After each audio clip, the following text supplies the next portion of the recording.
Test 4. This is the IELTS listening test.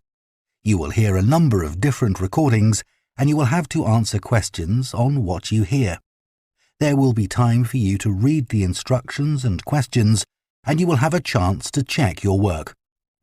All the recordings will be played once only. The test is in 4 parts. At the end of the test, you will be given 10 minutes to transfer your answers to the answer sheet. Now turn to Part 1.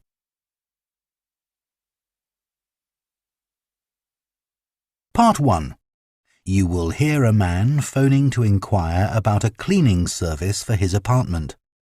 First, you have some time to look at questions 1 to 5.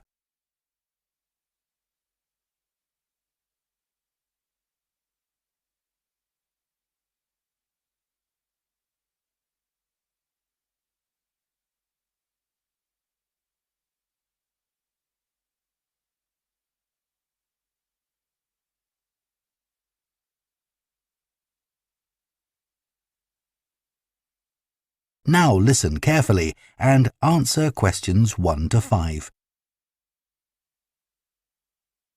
Hello, Easy Life Cleaning Services, Jacinta speaking. Oh, hello. I'm looking for a cleaning service for my apartment. Do you do domestic cleaning? Sure. Well, it's just a 1-bedroom flat. Do you have a basic cleaning package? Yes, for a 1-bedroom flat, we're probably looking at about 2 hours for a clean. So we do a thorough clean of all surfaces in each room and polish them where necessary. Does your apartment have carpets? No, I don't have any, but the floor would need cleaning. Of course, we do that in every room. And we do a thorough clean of the kitchen and bathroom. Okay. Then we have some additional services which you can request if you want. So, for example, we can clean your oven for you every week. Actually, I hardly ever use that. But can you do the fridge? Sure. Would you like that done every week? Yes, definitely. And would ironing clothes be an additional service you can do? Yes, of course. It wouldn't be much, just my shirts for work that week. That's fine. And we could also clean your microwave if you want. No, I wipe that out pretty regularly, so there's no need for that. We also offer additional services that you might want a bit less often, say every month. So, for example, if the inside of your windows need cleaning, we could do that. Yes, that'd be good. I'm on the 15th floor, so the outside gets done regularly by specialists, but the inside does get a bit grubby. And we could arrange for your curtains to get cleaned if necessary. No, they're okay. But would you be able to do something about the balcony? It's quite small and I don't use it much, but it could do with a wash every month or so. Yes, we can get the pressure washer onto that. Before you hear the rest of the conversation, you have some time to look at questions 6 to 10.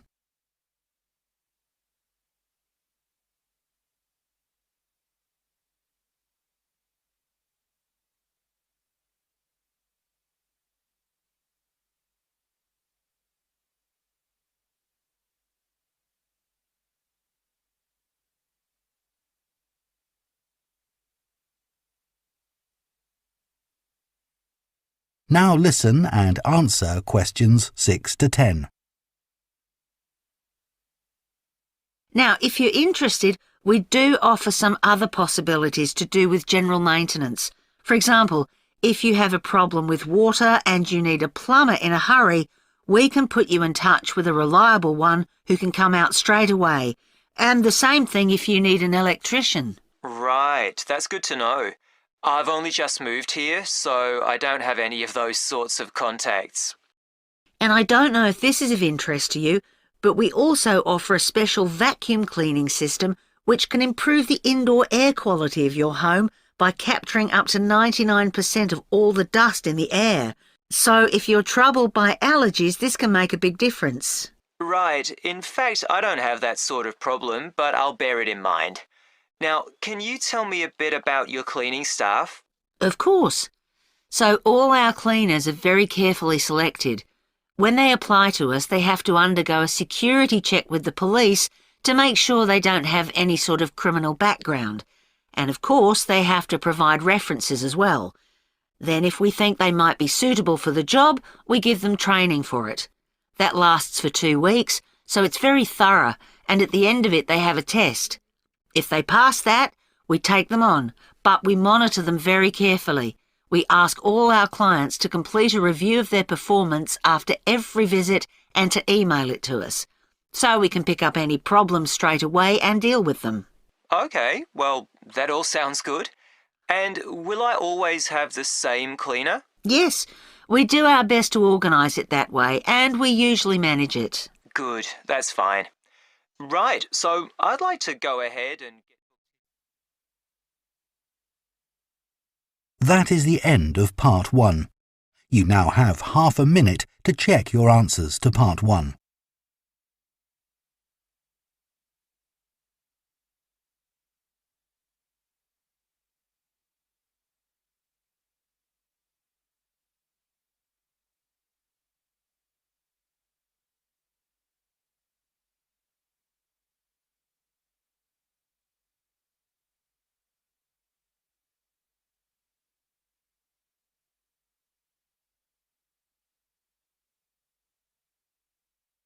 Part 2.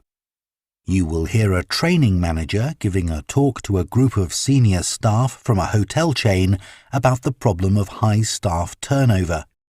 First, you have some time to look at questions 11 to 14.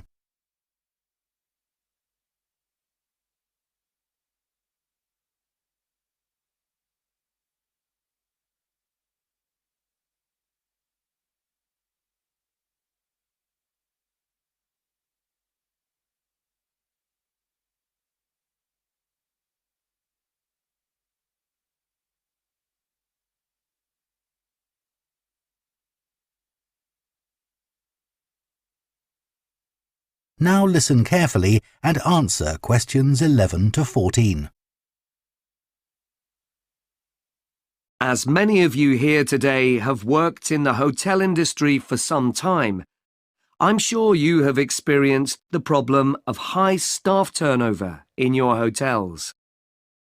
Every hotel relies on having loyal and experienced members of staff who make sure that everything runs smoothly. If staff are constantly changing, it can make life difficult for everyone. But why do staff leave frequently in many hotels? Of course, many hotel jobs, such as cleaning, are low-skilled and are not well paid. A lot of managers think it's this and the long hours that are the main causes of high staff turnover. But what they don't realise is that it's the lack of training in many hotel jobs which is a huge factor. So what kind of problems does a high turnover of staff cause? Well, having to recruit new staff all the time can be very time-consuming, and managers may have to cover some duties while waiting for new staff to arrive. This means they don't have time to think about less immediate problems, such as how to improve their service. When staff leave, it can also severely affect the colleagues they leave behind. It has a negative effect on remaining staff, who may start to feel that they too should be thinking about leaving. So what can be done to change this situation? Firstly, managers should stop making basic errors which leave their staff feeling upset and resentful.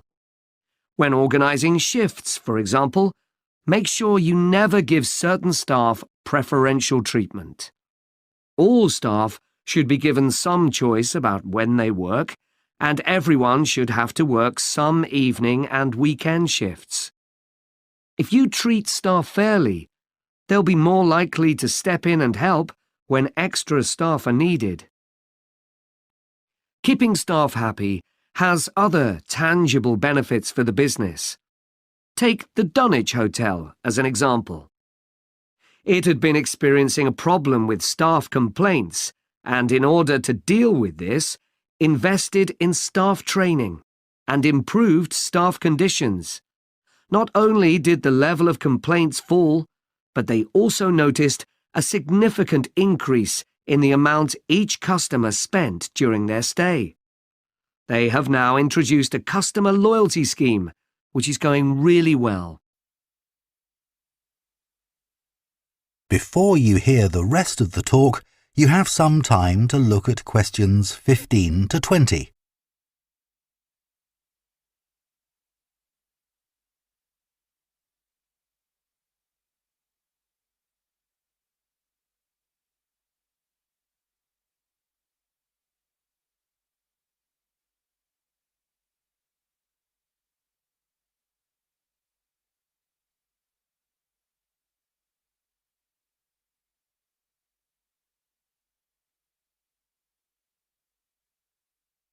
Now listen and answer questions 15 to 20.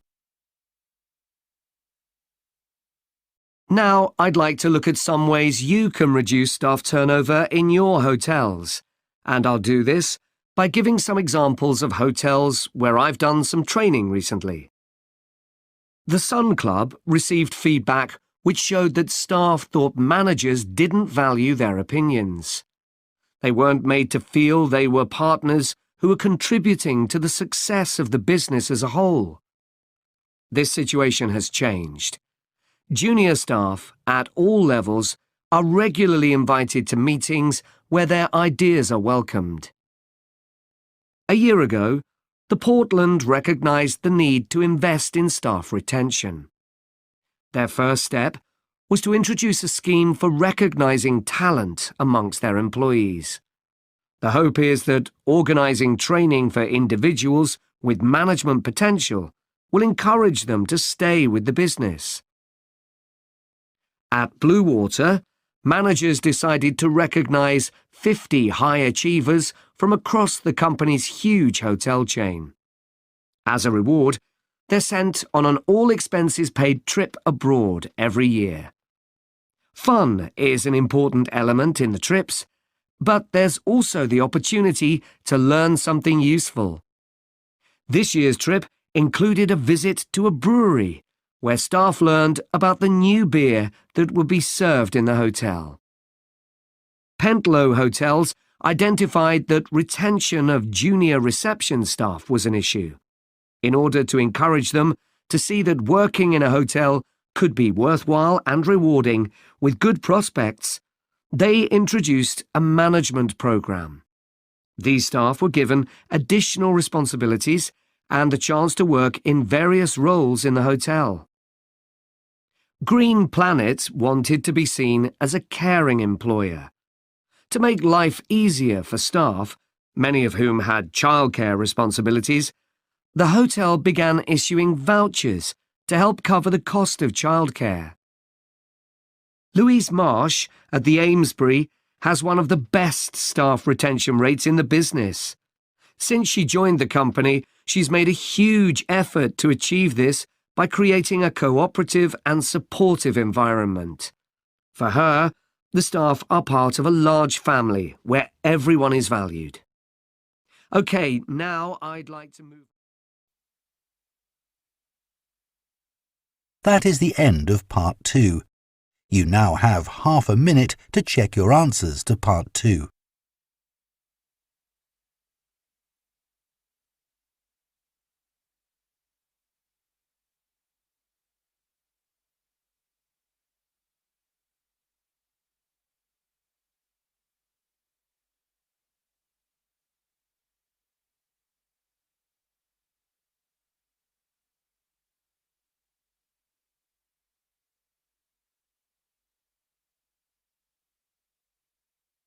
Part 3. You will hear two students called Jean and Thomas discussing their sports science course. First, you have some time to look at questions 21 to 24.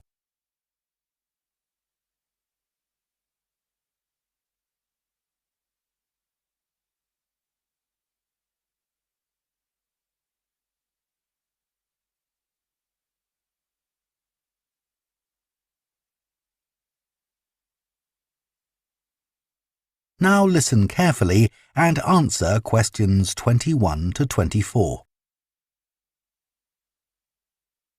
Are Hi, Thomas. How are you enjoying the course so far? Yeah, I think it's good. Remind me, why did you decide to study sports science? Didn't you want to be a professional athlete when you were at school? Yeah, that was my goal, and all my classmates assumed I would achieve it. They thought I was brilliant. That must have been a nice feeling. I thought I could win anything. There was no one who could run faster than me. Exactly. So what happened? Did your mum and dad want you to be more academic? Not at all. Perhaps they should have pushed me harder, though. What do you mean? I think I should have practiced more. What makes you say that? Well, I went out to Kenya for a couple of weeks to train. Really? I didn't know that. I was chosen to go there out of loads of kids and run with some of the top teenage athletes in the world. And I was so calm about it. I just kept thinking how fortunate I was. What a great chance this was. Everyone back home was so proud of me. But once we started competing, I very quickly realised I wasn't good enough. That must have been a huge shock. I thought, this can't be happening. I was used to winning. I'm sorry to hear that. It's okay. I'm over it now, and I think it's much better to do a university course. And this one has such a variety of sports-related areas. It's going to be good. Oh, I agree. I chose it because of that. Before you hear the rest of the discussion, you have some time to look at questions 25 to 30.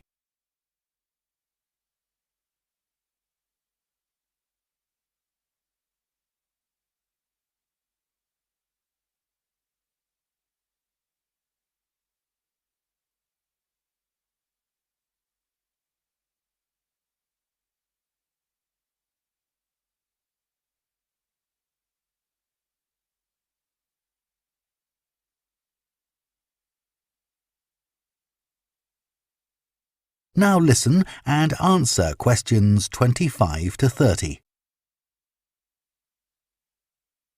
So, Jian, have you thought of any ideas for the discussion session next week on technology and sport? We have to cover more than one sport, don't we? Yeah. You know, we always think technology is about the future, but we could gather some ideas about past developments in sport. Look at early types of equipment, perhaps. I remember reading something about table tennis bats once, how they ended up being covered with pimpled rubber. 'Cause they were just wooden at first, I'd imagine. Yeah. In about the 1920s, a factory was making rolls of the rubber in bulk for something like horse harnesses. Really? Yeah, and someone realised that it would make a perfect covering for the wooden bats. So, what about cricket? That's had a few innovative changes. Maybe the pads they wear on their legs?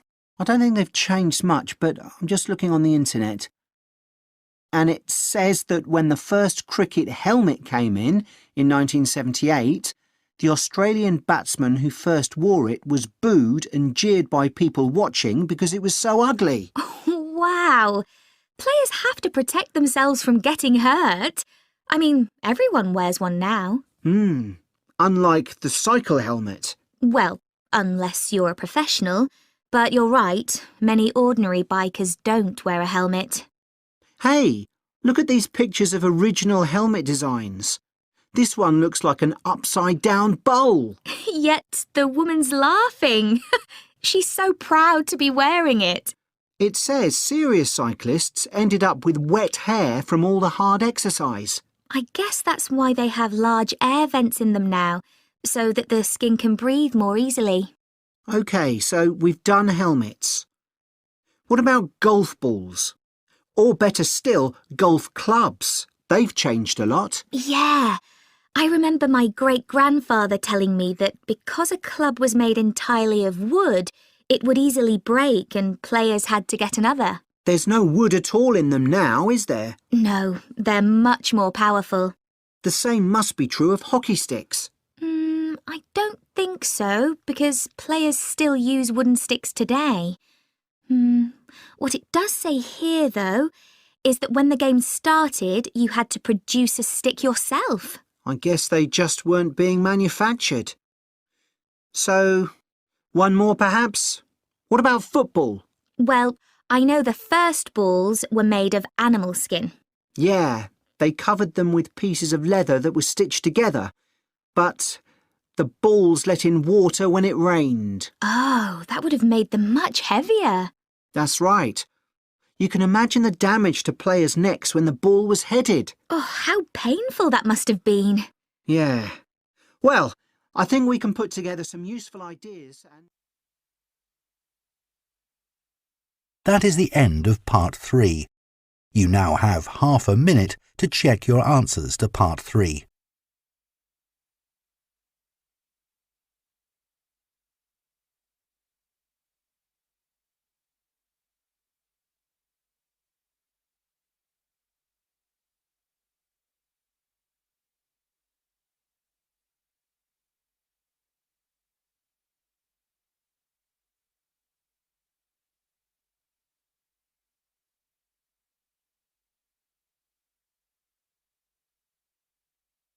Part 4. You will hear a presentation by a food science student about the production of maple syrup. First, you have some time to look at questions 31 to 40.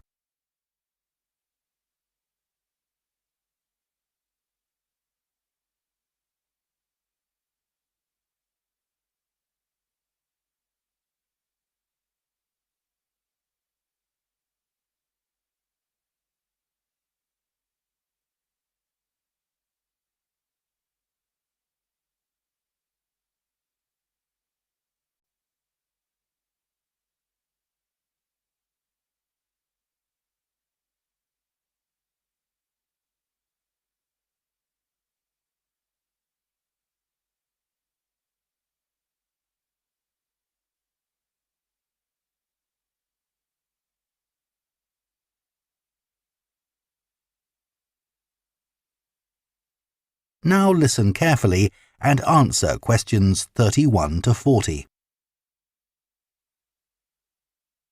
Hello, everyone. Today, we're going to look at another natural food product, and that's maple syrup. What is this exactly? Well, maple syrup looks rather like clear honey, but it's not made by bees. It's produced from the plant fluid, or sap, inside the maple tree, and that makes maple syrup a very natural product. Maple syrup is a thick, golden, sweet-tasting liquid that can be bought in bottles or jars and poured onto foods such as waffles and ice cream, or used in the baking of cakes and pastries. It contains no preservatives or added ingredients, and it provides a healthy alternative to refined sugar. Let's just talk a bit about the maple tree itself, which is where maple syrup comes from. So, there are many species of maple tree, and they'll grow without fertilizer in areas where there's plenty of moisture in the soil. However, they'll only do this if another important criterion is fulfilled, which is that they must have full or partial sun exposure during the day and very cool nights. And I'll talk more about that in a minute. There are only certain parts of the world that provide all these conditions. One is Canada, and by that I mean all parts of Canada. And the other is the northeastern states of North America. In these areas, the climate suits the trees perfectly. In fact, Canada produces over 2/3 of the world's maple syrup, which is why the 5-pointed maple leaf is a Canadian symbol and has featured on the flag since 1964. So, how did maple syrup production begin? Well, long before Europeans settled in these parts of the world, the indigenous communities had started producing maple sugar. They bored holes in the trunks of maple trees and used containers made of tree bark to collect the liquid sap as it poured out. As they were unable to keep the liquid for any length of time, they didn't have storage facilities in those days. They boiled the liquid by placing pieces of rock that had become scorching hot from the sun into the sap. They did this until it turned into sugar, and they were then able to use this to sweeten their food and drinks. Since that time, improvements have been made to the process, but it has changed very little overall.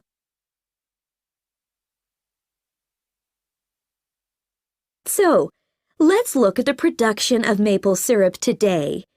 Clearly, the maple forests are a valuable resource in many Canadian and North American communities. The trees have to be well looked after, and they cannot be used to make syrup until the trunks reach a diameter of around 25 centimeters. This can take anything up to 40 years. As I've already mentioned, maple trees need the right conditions to grow and also to produce sap. Why is this?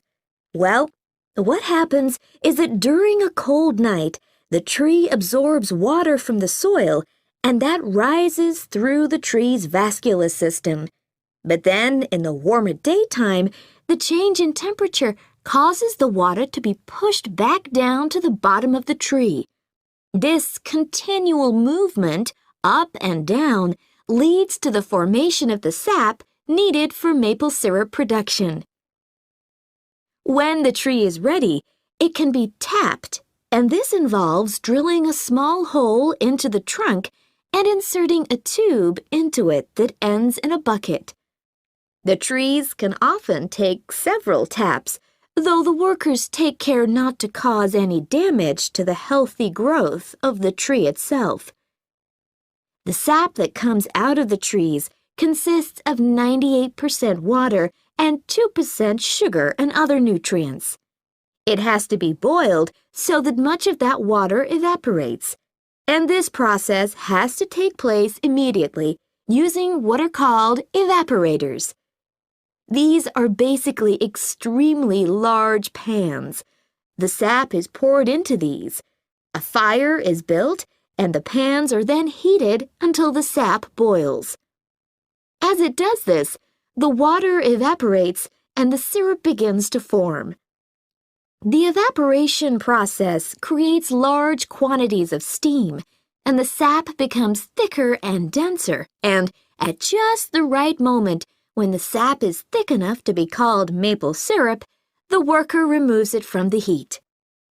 After this process, something called sugar sand has to be filtered out, as this builds up during the boiling and gives the syrup a cloudy appearance and a slightly gritty taste. Once this has been done, the syrup is ready to be packaged so that it can be used for a whole variety of products. It takes 40 liters of sap to produce 1 liter of maple syrup, so you can get an idea of how much is needed. So that's the basic process. In places like Quebec,